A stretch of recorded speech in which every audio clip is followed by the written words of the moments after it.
Hello বন্ধুরা, অনেকদিন পর আবার একটা ভিডিও নিয়ে আমি চলে এসেছি। লাস্ট পার্ট পর্তুগালি পুজো উপলক্ষে যে একটা খেলা হয়েছিল, যে যেমন খুশি যেমন সেটা খেলা।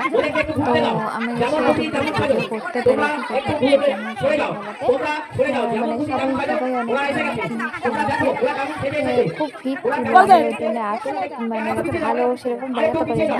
তো আমরা যেমন পেরেছি তেমন দেখাচ্ছি আর কি। একজন সেজেছিল কলগেট, একজন সেজেছিল কৃষ্ণ, একজন সেজেছিল পৌরি, একজন সেজেছিল টিচার, একজন সেজেছিল সারদা মা, একজন সেজেছিল চাষি, আর একজন সেজেছিল প্লাস্টিক। মানে অনেকে অনেক ধরনের সেজেছিল। তো আমার খুব ভালো লাগছিল এই খেলাগুলো দেখতে, কারণ আমরাও আগে ছোটবেলা খুব খেলতাম, কিন্তু এখন আমরা বড় হয়ে গেছি বলে আমরা আর খেলতে পারি না। আমাদের এই খেলাগুলো আমরা খুব মিস করি। তো এদের খেলা দেখতে আমার খুব ভালো লাগছিল, তাই খেলা দেখছিলাম। মানে সবাই দেখতে পাচ্ছিল না বলে তার জন্য আবার সবাইকে লাইন করে দাঁড় করিয়ে আর কি আমরা সবাই মিলে দেখছিলাম। তারপরে শ্রী চৈতন্যও ছিল, মানে মা সারদা, তারপরে কলগেট, সবাই অনেকে ছিল।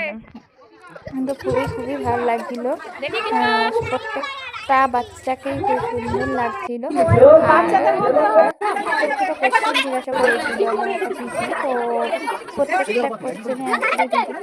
তারপরে খেলা শুরু হয়ে গেছে বালতিতে বল ছোড়া, ছোটো বাচ্চারা। তো ওরা বল ছিল ছোটো বাচ্চারা, তো সেটাও দেখছিলাম, সেটাকেও একটু ভিডিও করে নিয়েছি।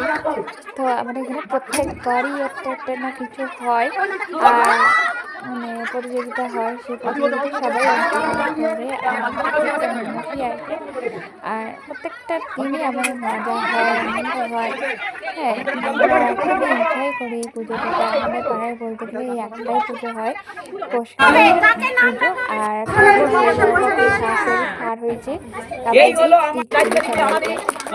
মানে একজন ফার্স্ট হয়েছে, সেকেন্ড হয়েছে, যেমন তুমি জানো,